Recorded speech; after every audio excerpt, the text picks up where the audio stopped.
Shalom jemaat Tuhan, hari ini kita mau datang di hadapan Tuhan dengan sorak-sorai, dengan hati yang bersuka cita, dengan hati yang bersemangat untuk kita datang di hadapan Tuhan. Mari kita berdoa. Kami mengucap syukur buat hari ini Tuhan, biarlah kami boleh datang di hadapan Tuhan dengan rasa ucapan syukur yang lebih lagi, di mana kasih Tuhan tidak pernah berubah sampai hari ini. Dan hari ini kami mau memuji, membalas cinta kasih Tuhan dengan setiap pujian dan penyembahan kami. Hanya di dalam nama Tuhan Yesus kami berdoa. Amin. Mari kita datang di hadapan Tuhan dengan sorak-sorai.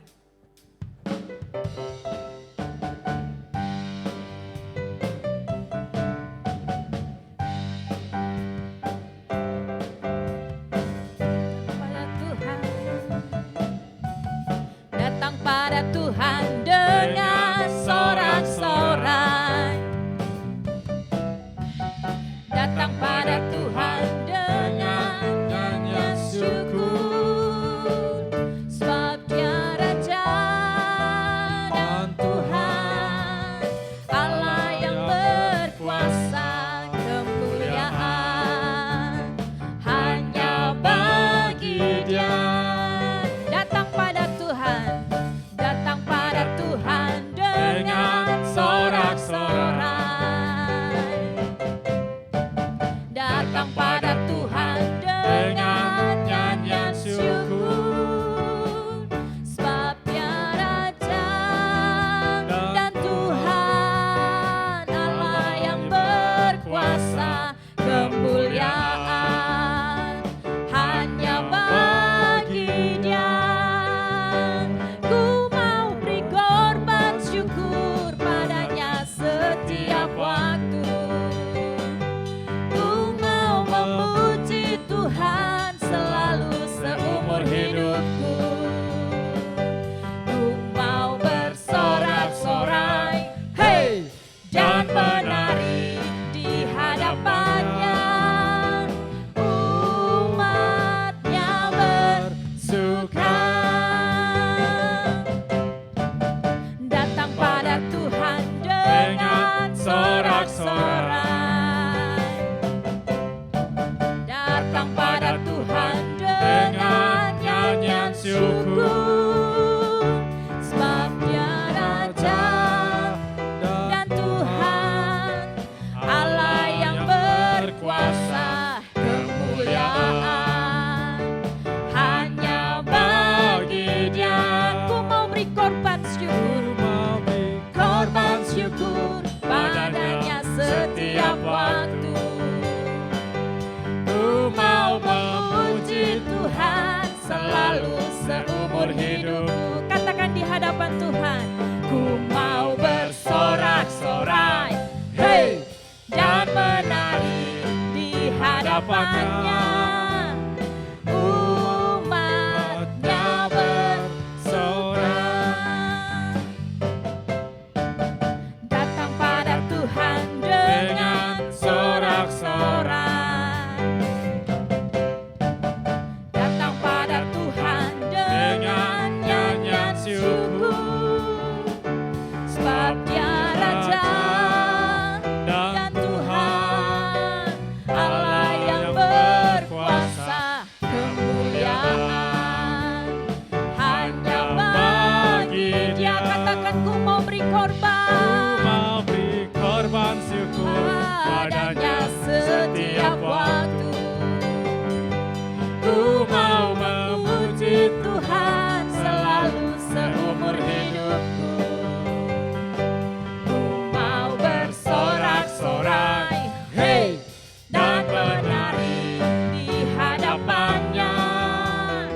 Umatnya bersuka. Ku mau beri korban syukur, ku mau beri korban syukur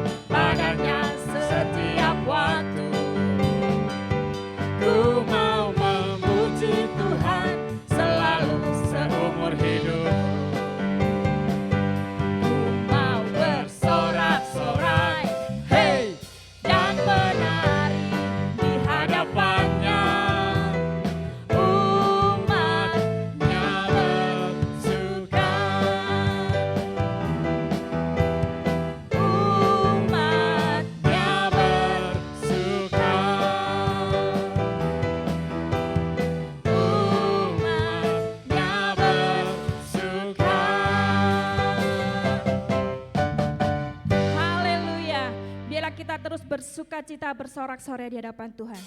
Bangkit, serukan nama Yesus. Mari kita terus serukan namanya. Nama di atas segala nama. Yes. Bangkit, serukan nama Yesus.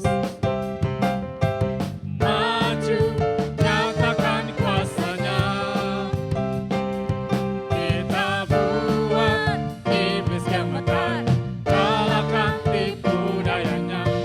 Dengan kuasa namanya. Katakan bangkit. Bangkit, serukan nama Yesus. Maju, nyatakan kuasa-Nya. Kita buat iblis gemetar, kalahkan tipu dayanya. Dengan kuasa namanya. Katakan nama Yesus. Nama Yesus, menara yang kuat. Nama Yesus, kota benteng yang teguh. Nama Yesus, kalahkan semua musuh. Nama Yesus, di atas segalanya. Hanya nama Yesus di atas segala-galanya. Bangkit, serukan nama Yesus. Maju, nyatakan kuasa-Nya. Kita buat iblis gemetar, kalahkan tipu dayanya. Dengan kuasa namanya. Nama Yesus. Nama Yesus, menara yang kuat. Nama Yesus, kota benteng yang teguh. Nama Yesus, kalahkan semua musuh. Nama Yesus, di atas segalanya. Kita mau bangkit bersama Tuhan. Haleluya. Bangkit, serukan nama Yesus. Maju, nyatakan kuasa-Nya.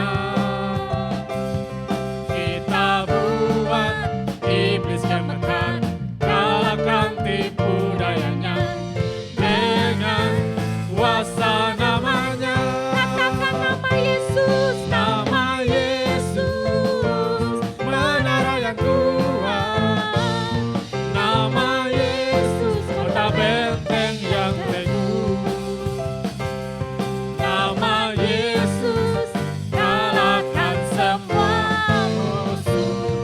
Nama Yesus, di atas segalanya. Nama Yesus, menara yang kuat. Nama Yesus, kota benteng yang teguh. Nama Yesus, kalahkan semua musuh. Nama Yesus, di atas segalanya. Nama Yesus. Nama Yesus, menara yang kuat. Nama Yesus, kota benteng yang teguh. Nama Yesus, kalahkan semua musuh. Nama Yesus, di atas segalanya.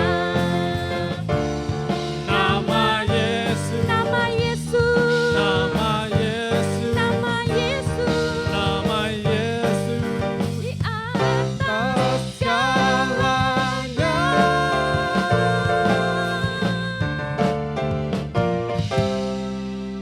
nama Yesus di atas segala-galanya. Karena kuasa Tuhan sungguh luar biasa. Betapa hebat, betapa kuat. Yes.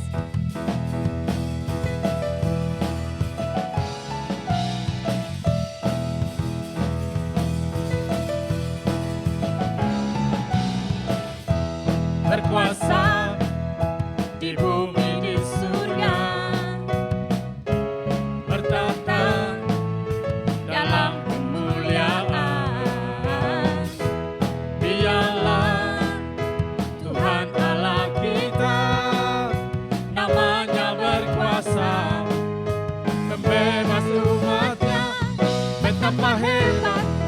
betapa kuat dahsyatnya Allah kita. Dia berjaya atas semua perbuatannya. Betapa hebat, betapa kuat dahsyatnya Allah kita. Dia ternama, Yesus Raja segala raja, Tuhan Allah kita. Haleluya. Berkuasa di bumi di surga, bertakhta dalam kemuliaan. Dialah Tuhan Allah kita, namanya berkuasa, pembebas umatnya. Betapa hebat, betapa kuat dahsyatnya Allah kita. Dia berjaya atas semua perbuatannya.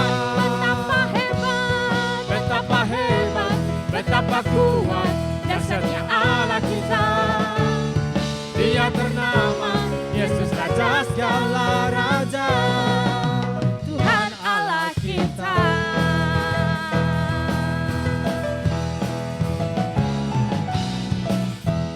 berkuasa di bumi di surga, bertakhta dalam kemuliaan. Dialah Tuhan Allah kita, namanya berkuasa, pembebas umatnya. Betapa hebat, betapa kuat dahsyatnya Allah kita. Dia berjaya atas semua perbuatannya. Betapa hebat, betapa kuat dahsyatnya Allah kita.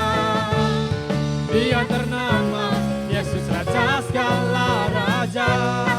Betapa hebat, Betapa hebat, betapa kuat dahsyatnya Allah kita. Dia berjaya atas semua perbuatannya.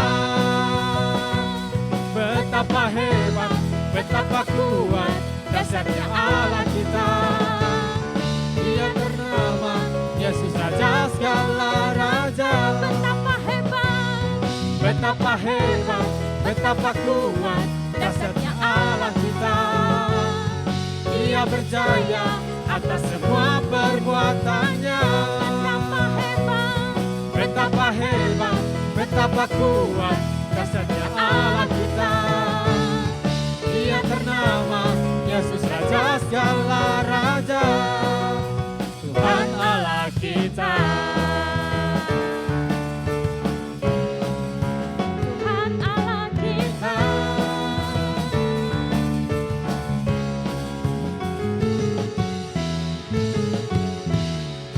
Haleluya. Kekuasaan Tuhan itu sungguh nyata. Bahwasanya saya sekeluarga mengalami kebaikan Tuhan, bahwa kuasa Tuhan saat kita mau mendahulukan Tuhan, saat kita mau datang beribadah dengan sungguh-sungguh, Tuhan itu menunjukkan kasih setianya, berkatnya itu tercurah.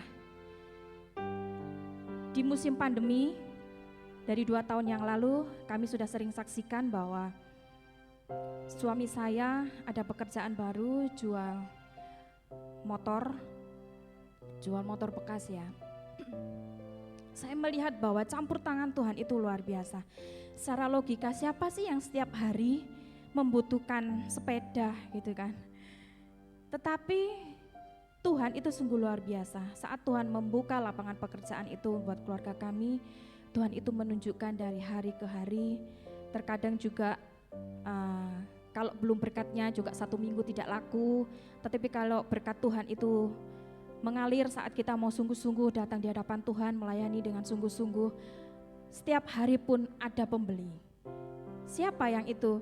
Kok bisa ada pembeli setiap hari? Saya percaya itu Tuhan yang memberikan pembeli dalam kehidupan keluarga kami. Dan saya bersyukur bahwa Tuhan itu tidak pernah meninggalkan dalam kehidupan kita. Satu pelajaran yang berharga saat kita mau melayani dengan sungguh-sungguh, saat kita mau datang merindukan Tuhan selalu dalam kehidupan kita, maka Tuhan itu akan memberikan berkat-berkat yang luar biasa.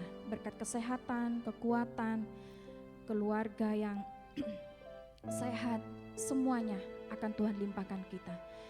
Mari kita selalu datang di hadapan Tuhan, bahwasanya Tuhan itu selalu berkuasa. Apapun yang menjadi kerinduan dalam kehidupan kita, mari kita datang di hadapan Tuhan dengan sungguh-sungguh, merindukan Tuhan selalu ada dalam kehidupan kita. Berkat itu akan mengalir dalam kehidupan kita.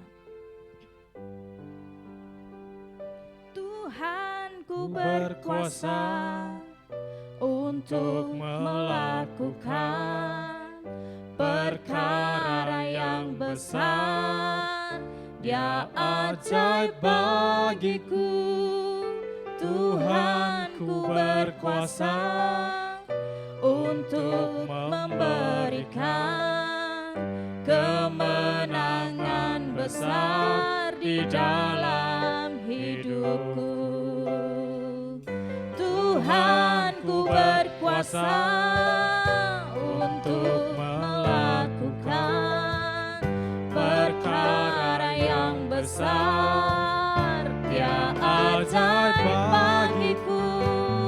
Tuhan, ku berkuasa untuk memberikan kemenangan besar di dalam hidupku. Tuhan, ku berkuasa. Tuhan, ku berkuasa untuk melakukan perkara yang besar.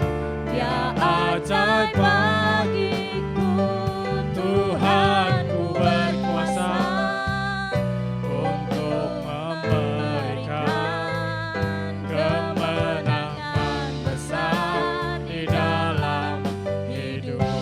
Katakan dengan sungguh-sungguh, Tuhan, ku berkuasa untuk melakukan perkara yang besar. Dia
percaya bahwa mujizat Tuhan itu terjadi dalam kehidupan kita.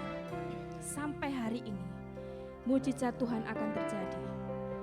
Apapun yang menjadi keluh kesah kita, kerinduan kita, tetaplah percaya bahwa mujizat Tuhan sampai hari ini akan dipenuhi pada kita. Asalkan kita mau tetap percaya bahwa kekuasaan Tuhan hanya ada di dalam Yesus, satu-satunya Allah yang berkuasa menolong dalam kehidupan kita. Tuhan, ku berkuasa untuk melakukan perkara yang besar. Dia ajaib bagiku. Tuhan, ku berkuasa untuk melakukan kemenangan besar di dalam hidup. Katakan sekali lagi. Tuhan, ku berkuasa. Kami serahkan kepada Miss Deborah untuk menyampaikan kebenaran firman Allah. Perkara yang besar, Dia ajaib bagiku. Tuhan, ku berkuasa untuk memberikan kemenangan besar di dalam hidupku. Kemenangan besar di dalam hidupku. Kemenangan besar di dalam hidupku.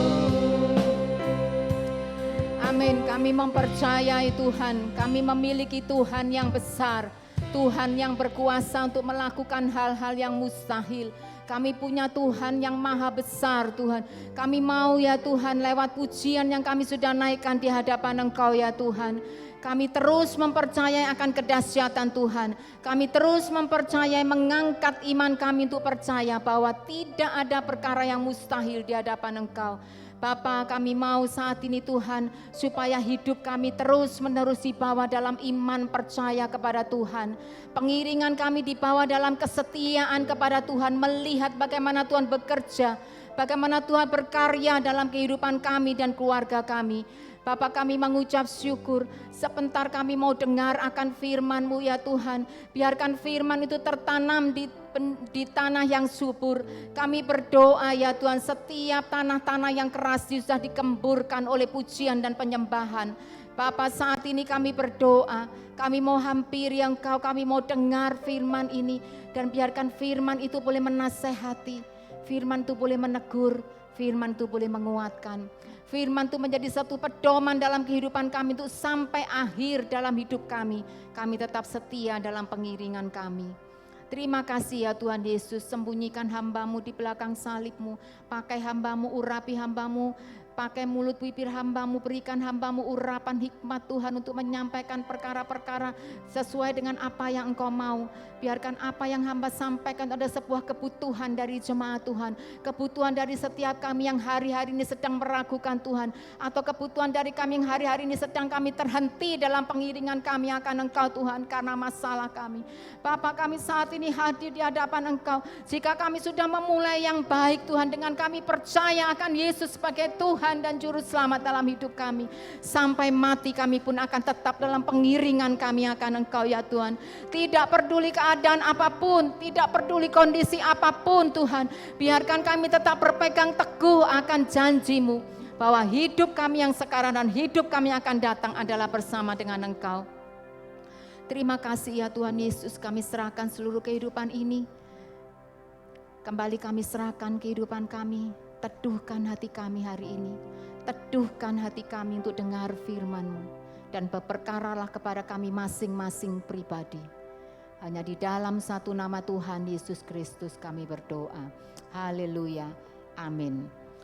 Ya, selamat sore saya mengucapkan kepada seluruh saudara-saudara yang hadir di tempat ini dan juga kepada saudara yang setia untuk mengikuti secara online Worship at Home GBI Mamat Rajani.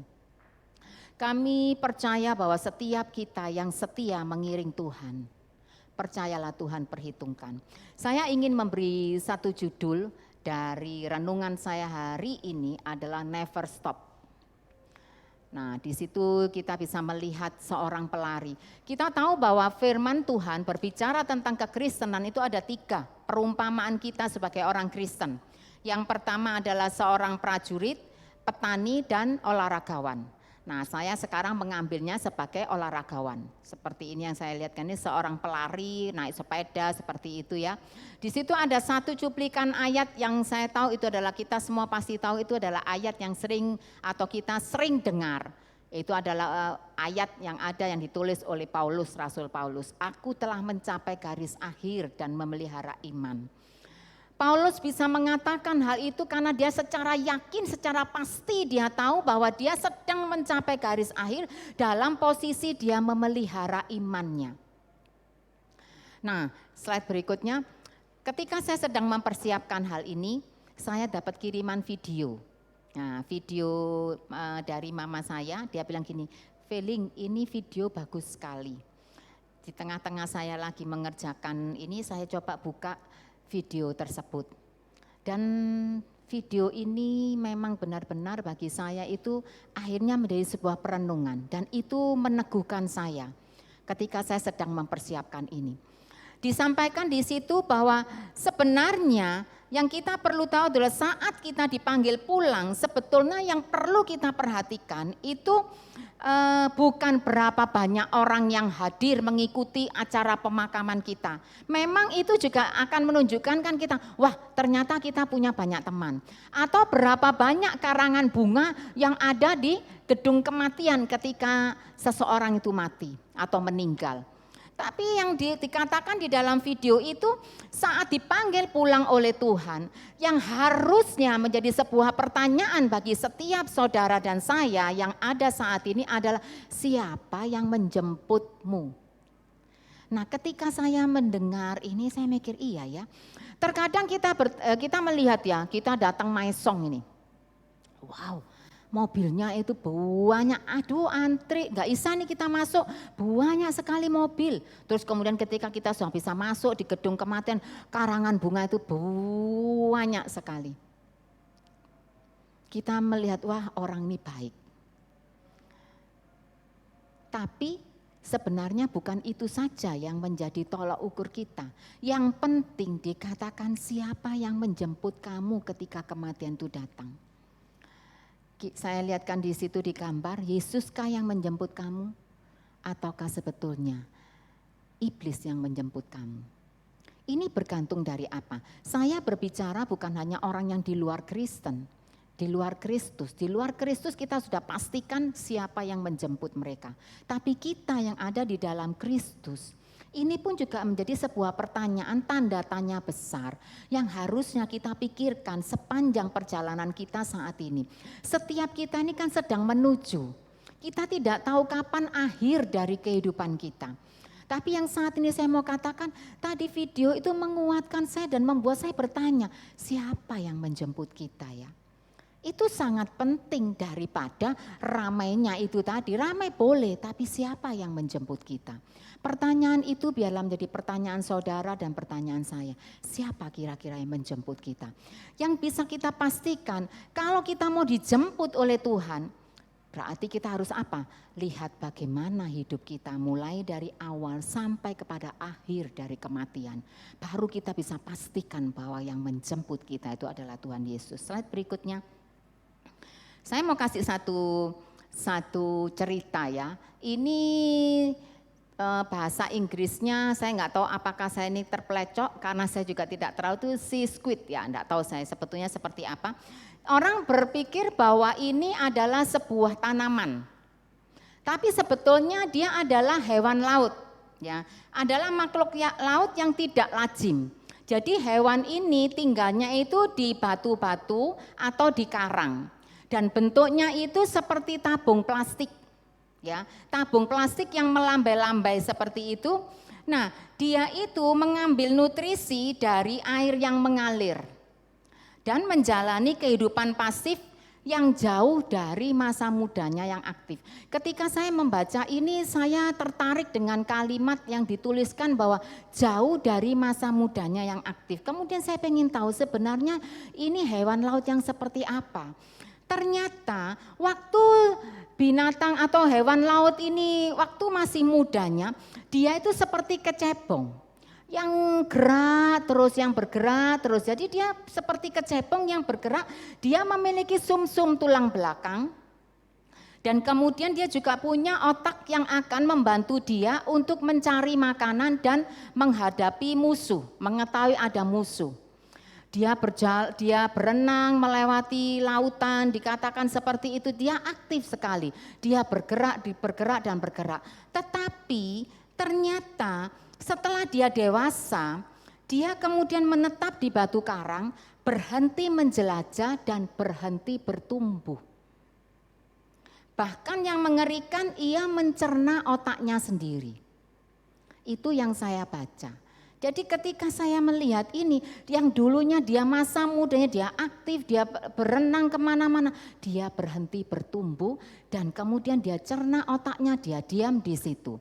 Nah, slide berikutnya saya mau katakan awal yang baik tapi diakhiri dengan akhir yang menyedihkan. Itu kalau bisa dilihat, mungkin bisakah terlihat itu di antara ikan-ikan itu ada karang, disitulah dia tinggal.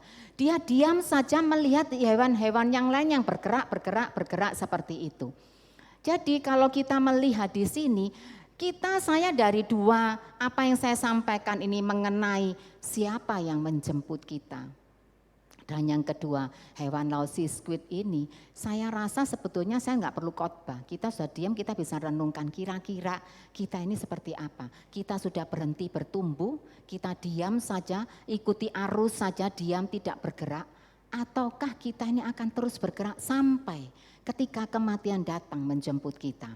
Nah, saya mau kita melihat contoh dari Raja Hizkia. Coba buka Raja Hizkia. Nah, Raja Hizkia ini adalah seorang raja atau langsung ayatnya. Saya kasih gambar di situ mulai dari dia masih remaja, kanak-kanak sampai dia usianya seperti itu gambaran saya saja ya supaya kita senang melihat gambar itu kan lucu ya, ada raja kecil terus kemudian remaja, kemudian menjadi raja yang usianya sekitar 50-an dan itu tua kayaknya. Nah, kita lihat di ayat yang ada. Kita buka. Nah, di dalam 2 Raja-Raja 18 ayat 2 sampai 3 dan 5 sampai 6 saya bacakan. Ia berumur 25 tahun pada waktu ia menjadi raja dan 29 tahun lamanya ia memerintah di Yerusalem. Nama ibunya ialah Abi, anak Sakaria. Ia melakukan apa yang benar di mata Tuhan, tepat seperti yang dilakukan Daud bapa leluhurnya. Slide berikutnya. Ia percaya kepada Tuhan Allah Israel dan di antara semua raja-raja Yehuda, baik yang sesudah dia maupun yang sebelumnya, tidak ada lagi yang sama seperti dia. Ia berpaut kepada Tuhan, tidak menyimpang daripada mengikuti dia, dan ia berpegang pada perintah-perintah Tuhan yang telah diperintahkannya kepada Musa. Kalau kita melihat Raja Hizkia, kita bisa melihat pada waktu masa kanak-kanak, dikatakan di ayat yang di atasnya sebelumnya, dia dilantik menjadi raja usia 25 tahun. Jadi sebelum usia itu dia ada di bawah pengawasan ayahnya.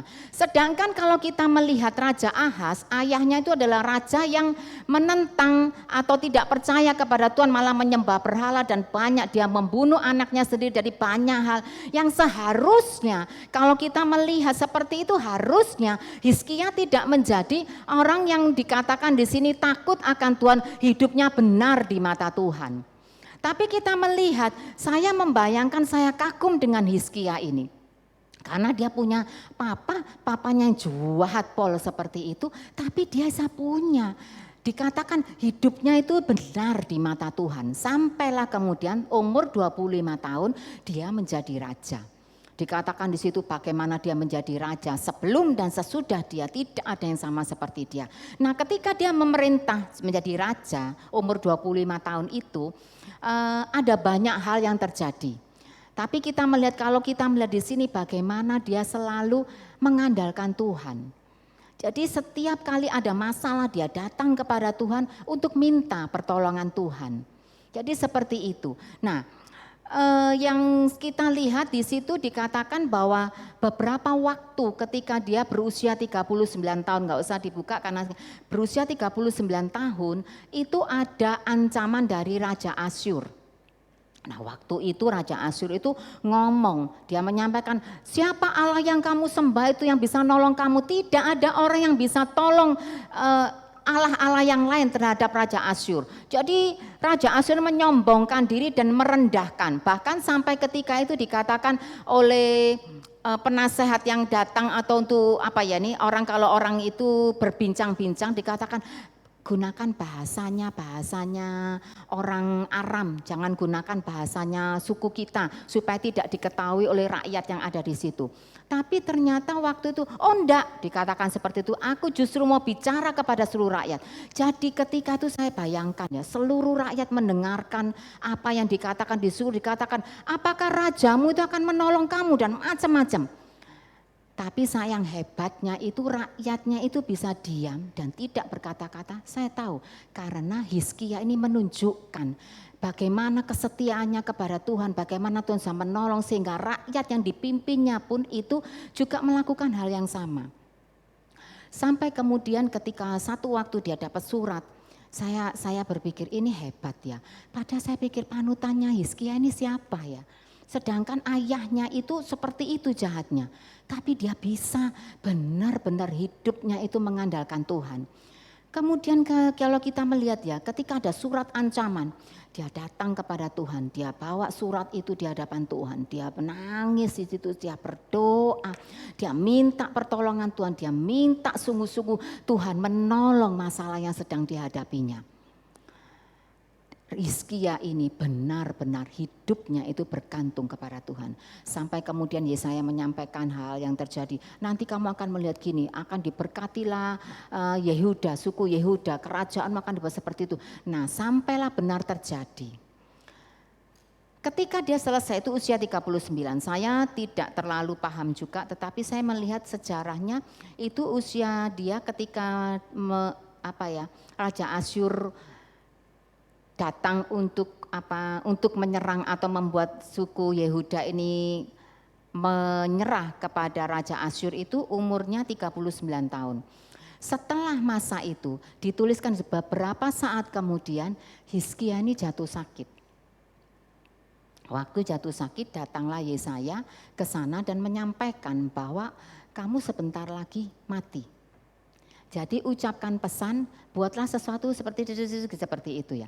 Ketika dia mendengarkan hal seperti itu, Hizkia kemudian memalingkan wajahnya, kemudian dia berdoa, berseru, dia nangis sama Tuhan, dia minta supaya Tuhan membuat dia panjang umur dan sehat, tidak menjadi sesuai dengan yang dikatakan menjadi mati. Ketika Yesaya sedang berjalan mau ke arah pulang, tiba-tiba firman Tuhan datang. Nah, saya melihat gini, heran hebatnya Hizkia itu. Satu keputusan Tuhan tentang dia diubah dalam waktu yang sangat singkat. Tidak menunggu beberapa lama. Yesaya itu baru keluar dari pintu itu, firman Tuhan datang kepada Yesaya. Yesaya balik lagi dan kemudian mengatakan Tuhan mengabulkannya dan memberi waktu 15 tahun. Wah, Hizkia senang. Nah, disampaikan setelah itu dia sembuh beberapa saat kemudian. Jadi saya pikir ini berarti di usia 39 semua ini ya. 39 dia mengalami masa di mana Raja Asyur itu menyerang dia, di mana dikatakan dia akan diambil. Tidak ada kerajaan manapun yang bisa menolong raja menang atas Raja Asyur. Ya katakan seperti waktu itu dia datang kepada Tuhan, dia berseru minta kepada Tuhan dan pertolongan Tuhan datang.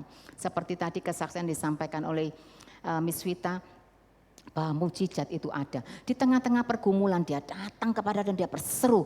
Itulah Tuhan kita, bahwa Tuhan kita itulah Tuhan yang menjawab doa. Jadi ketika itu dia berseru dan Tuhan itu menjawab doa. Selang beberapa saat dia sakit.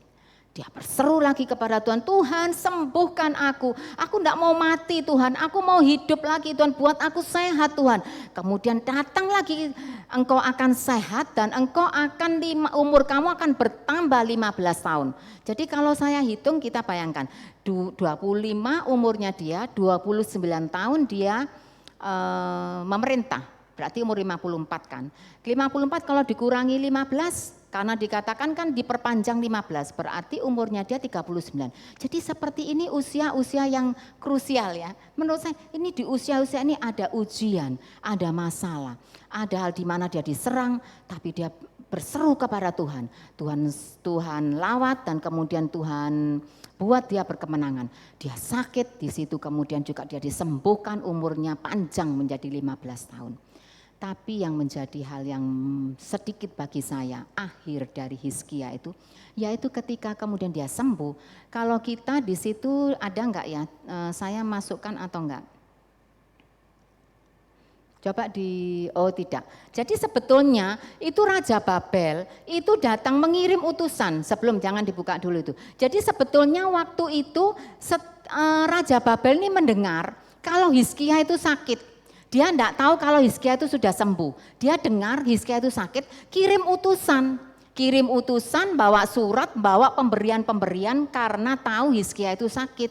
Nah ternyata Hizkianya sudah seger waras, sudah sehat, jadi dia bangun. Menyambut utusan dari Raja Babel itu dengan sukacita. Dan kemudian diajaklah dia keliling, mari. Ditunjukkan semua kerajaannya, tidak ada satupun dari apa yang disembunyikan oleh Raja Hizkia. Tapi kemudian ini yang disampaikan berikutnya, slide berikutnya, ini yang disampaikan oleh Yesaya. Yesaya tahu ketika Hizkia itu melakukan hal seperti itu. Lalu kemudian Yesaya berkata seperti ini. Lalu Yesaya berkata kepada Hizkia, dengarkanlah firman Tuhan, sesungguhnya suatu masa akan datang bahwa segala yang ada di dalam istanamu dan yang disimpan oleh nenek moyangmu sampai hari ini akan diangkat ke Babel. Tidak ada barang yang akan ditinggalkan, demikianlah firman Tuhan. Dan dari keturunanmu yang akan kau peroleh akan diambil orang untuk menjadi sida-sida di istana Raja Babel. Hizkia menjawab kepada Yesaya, sungguh baik firman Tuhan yang engkau ucapkan ini. Tetapi pikirnya, asal ada damai dan keamanan seumur hidupku. Ini saya mulai berpikir, ini usianya sama seperti sesuatu saya kadang berpikir ternyata mempertahankan iman. Itu memang butuh di mana kita mesti berjaga-jaga. Karena apa? Baru dia mengalami mujizat kesembuhan. Sebelumnya dia mengalami pertolongan Tuhan. Tapi kemudian tiba-tiba saja dia kemudian seperti orang yang pamerkan semuanya. Dan ketika dia ditegur oleh Yesaya, bayangkan dia masih punya waktu 15 tahun loh. Karena waktu itu kan Tuhan omong aku panjangkan usiamu 15 tahun. Kalau kita perhatikan, saya bukan peneliti dari Alkitab, saya tidak tahu sejarah. Tetapi kalau kita melihat Raja Babel yang dikatakan utusan Raja Babel datang untuk memberikan persembahan dan membawa surat karena tahu Hizkia sakit. Intinya itu kisaran di 39 lah ya, 40 kalau boleh saya nggak tahu. Tapi yang saya mau katakan dia masih punya waktu 15 tahun kalau dia mau berseru sama seperti ketika dia menghadapi Raja Sanherib, waktu itu menghadapi Raja Asyur. Atau ketika dia menghadapi kematian, harusnya ini bisa lewat. Tapi saya merasa heran. Jadi ada sesuatu yang buat saya merasa, kok kenapa dia tidak seperti orang yang mempertahankan aja terus kemudian datang, Tuhan ampuni Tuhan. Dia tidak lakukan hal seperti itu. Padahal kalau kita melihat sebelumnya, saya bangga, kita bangga. Hizkia dari raja, di mana dia menjadi anak raja, dari papa yang jahat, papa yang kalau istilahnya itu papa tidak kenal Tuhan. Papa yang bengis, papa yang tidak percaya Tuhan, hidup dalam penyembahan berhala dan macam-macam. Tapi dia bisa bertekun dalam pengiringannya, dalam kesetiaannya kepada Tuhan. Sampai dia melihat bagaimana pertolongan Tuhan. Dia boleh melihat bagaimana Tuhan menolong dia. Tapi di akhir hidupnya, ketika sebuah peringatan datang, harusnya punya waktu 14 tahun dia datang kepada Tuhan, dia berseru kepada Tuhan. Kalau Tuhan bisa menjawab tentang kematian yang sudah ditentukan, dipanjangkan 15 tahun. Apakah ini bukan sesuatu yang Tuhan juga akan bisa lakukan? Oke, aku terima semua apa yang sudah Engkau lakukan seperti ini. Saya rasa seperti itulah Tuhan. Tapi akhir hidupnya bagi saya, akhir hidupnya kok gini ya, tragis ya. Dia bilang, enggak apa-apa, sungguh baik firman Tuhan. Ya dikatakan sungguh baik firman. Aduh, padahal kalau kita lihat seperti itu, kalau saya ini beberapa waktu yang lalu saya ini, ya gini, ya saya saksi ya. Sebenarnya enggak mau saksi, tiba-tiba Tuhan ingatkan. Saya punya anak, ya anak kedua saya ini aktif. Jadi dia itu seringkali mengikuti acara-acara atau kepanitiaan yang kadang membutuhkan rapat itu sampai malam. Dan sebagai seorang ibu, seorang mama, ada rasa takut kalau dia pulang malam-malam. Ya seperti itu. Jadi saya waktu dengar itu pikiran-pikiran kita kan pasti muncul ya. Nanti ojo-ojo dia pulang sampai jam 11, jam 12, kapan hari itu sampai saya baru tahu waktu saya ke Surabaya saya baru tahu. Saya kemudian tuh mulai ada khawatir seperti itu. Nah ketika saya mulai khawatir karena saya takut sesuatu akan terjadi ke dia, kan kita ini berdoa.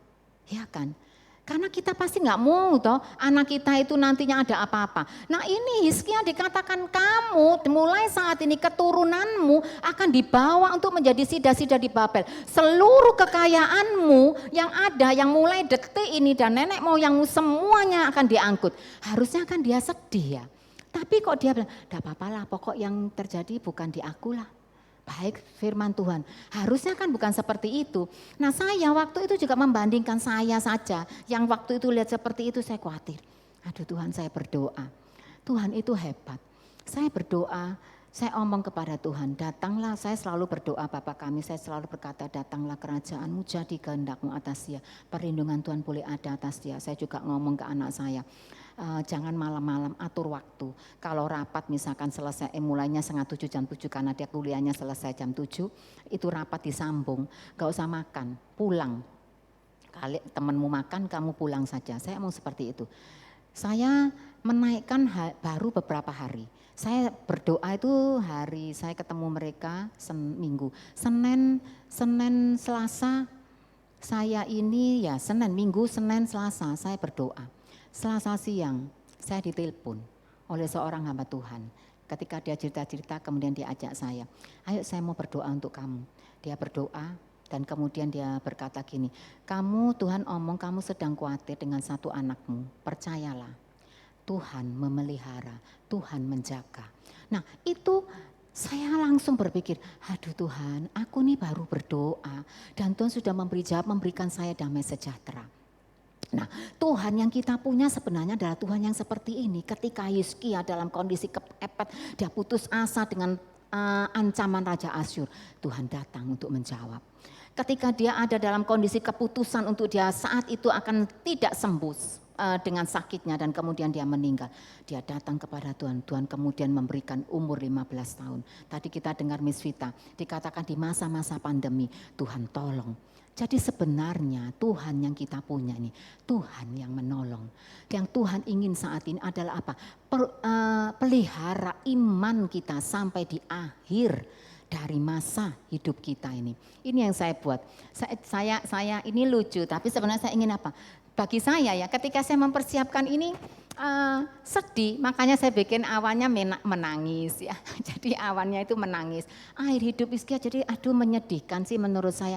Kenapa dia bisa menjadi sombong? Kenapa dia menjadi egois? Slide yang terakhir.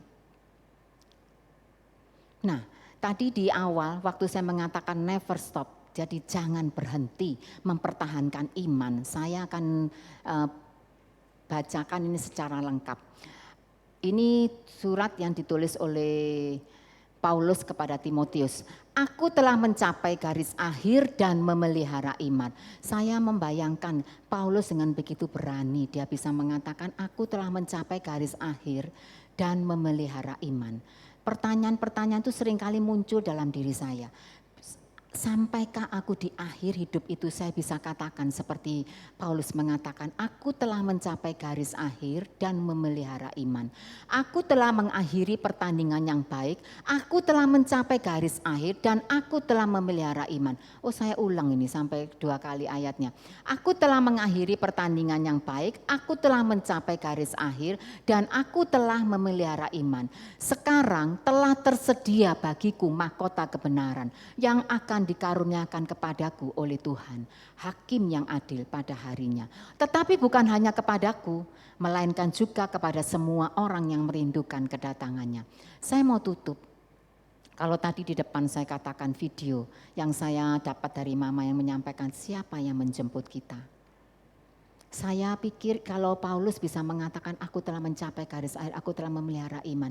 Bukankah kita semua seperti itu? Kita dapat mahkota. Dikatakan di sini yang membuat saya senang karena apa? Paulus katakan bukan hanya aku loh itu, tapi semua orang yang mau merindukan kedatangannya dan mempertahankan iman. Pertanyaan yang saya yang pertama tadi, coba dibuka yang slide yang kedua. Siapa yang menjemputmu? Saya mau akhiri dengan satu pertanyaan ini. Tadi saya mau katakan siapa yang menjemput kita nantinya. Kalau kita sekarang ini, saya berpikir seperti ini ya. Hizkia itu ketika dia menghadapi satu kesulitan, dia berseru kepada Tuhan. Ketika dia dikatakan kamu sudah waktunya untuk pulang, sakitmu itu tidak akan membuat kamu sembuh, tapi membuat kamu akan pulang. Dia berseru kepada Tuhan. Tapi ketika dia menerima sebuah jawaban doa, kalau boleh dikatakan kejayaan, di situ dia jatuh. Nah, saya merenung, kalau kita lagi susah, kita lagi perlu sesuatu, kita bisa datang kepada Tuhan, aku berdoa, aku minta seperti tadi saya. Tuhan aku berdoa, Tuhan untuk anak saya. Tapi ketika kondisi aman-aman, itu layar keplesetnya kita itu di situ. Hizkia itu kepleset ketika dia apa? Dia sudah sehat, Tuhan jawab doanya, Raja Asyur tidak jadi, menjadikan kerajaannya menjadi tawanan, dia bebas dari semuanya, keplesetnya di situ. Jadi dia kepleset, dia pamerkan semuanya, terus kemudian dia lupa, karena apa? Gak apa-apa yang penting aku aman sudah.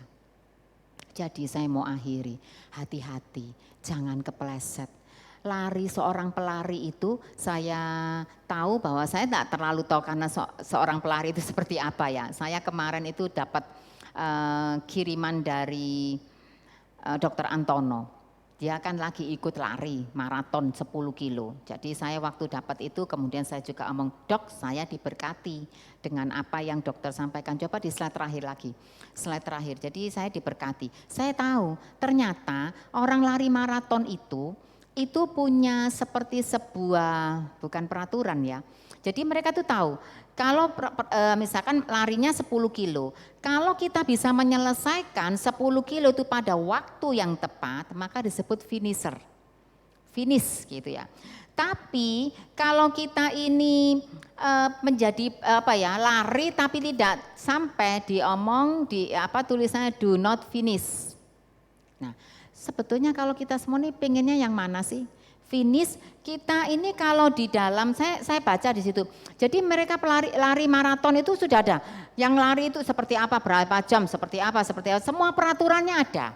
Nah kita pun di dalam pertandingan lari kita, atau tadi saya katakan orang Kristen itu diupamakan olahragawan, Tuhan juga punya sebuah syarat-syaratnya. Nah kita maunya itu ikuti sehingga waktu kita sampai di sana dengan finisher, dengan kita menyelesaikan tugas kita, bukan hanya finish sampai di akhir kematian datang tapi kemudian kita tidak lakukan apa-apa, bukan seperti itu. Tapi kita mencapai finish itu dengan apa? Dengan semua yang Tuhan sudah targetkan atas kehidupan kita. Nah saya pengennya seperti itu. Jadi Dr. Antono mencapai.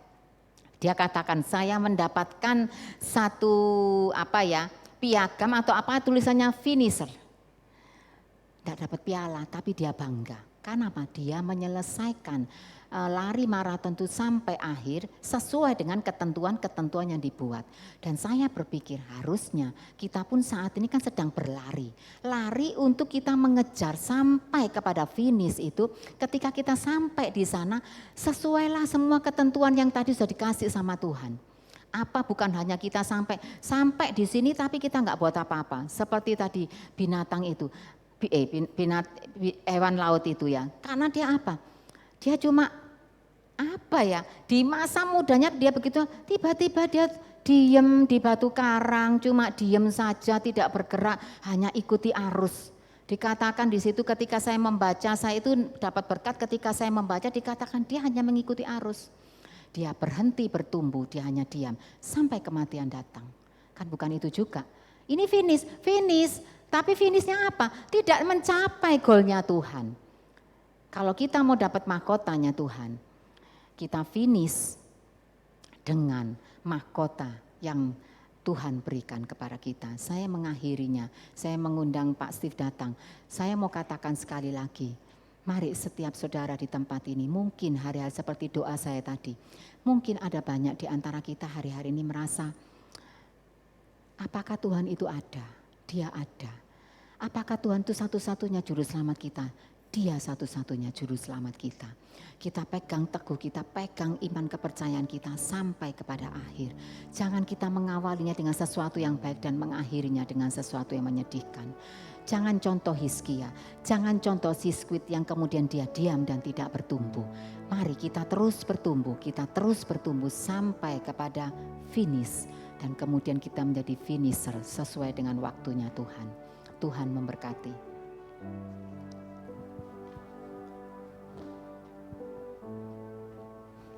Alkitab menceritakan kepada kita bahwa hidup ini adalah sebuah pertandingan iman yang harus dimenangkan. Dan pertandingan iman itu adalah seperti sebuah perlombaan lari yang panjang. Oleh sebab itu seperti firman Tuhan yang kita sudah dengar, mari kita terus melatih iman kita. Apapun yang kita lakukan, mari kita belajar lakukan dengan iman. Karena hanya tindakan-tindakan iman itu yang menyenangkan hati Tuhan.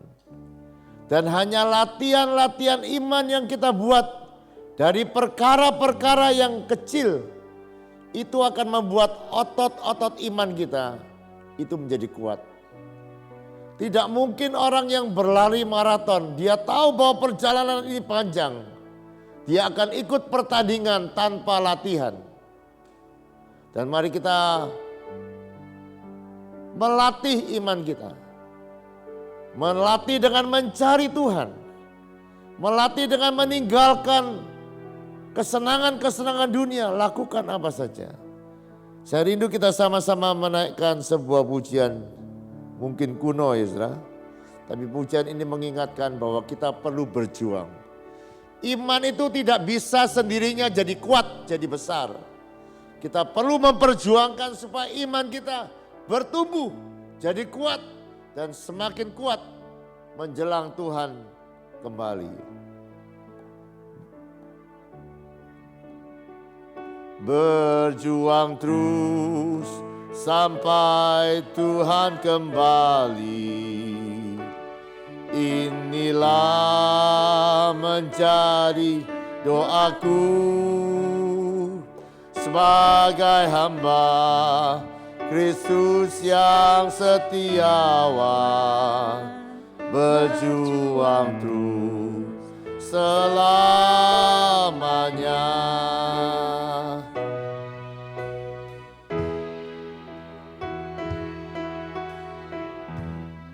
Berjuang terus sampai Tuhan kembali. Inilah menjadi doaku sebagai hamba Kristus yang setiawan, berjuang terus selamanya. Mari menjadi doa kita, katakan berjuang terus bersama Tuhan kembali. Inilah menjadi doaku sebagai hamba Kristus yang setiawan, berjuangku selamanya, berjuangku selamanya, berjuangku selamanya.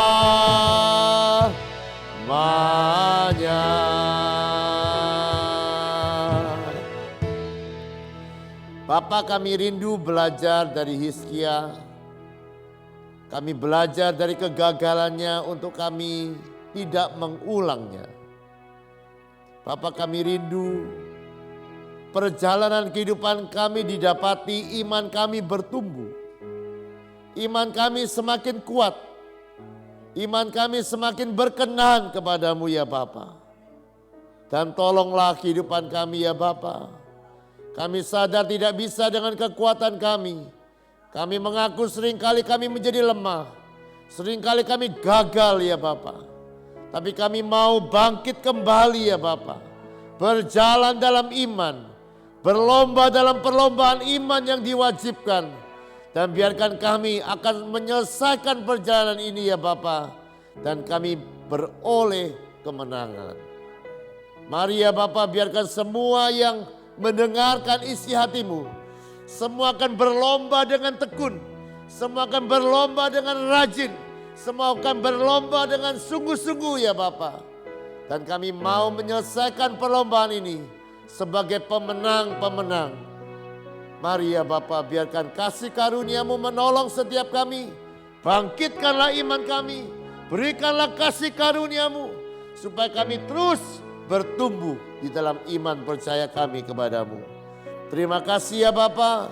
Kami juga percaya orang-orang yang terus percaya kepada Engkau akan mengalami kemuliaan-Mu. Orang yang percaya kepada Engkau akan mengalami hal-hal yang mustahil dan mujizat-mujizat-Mu.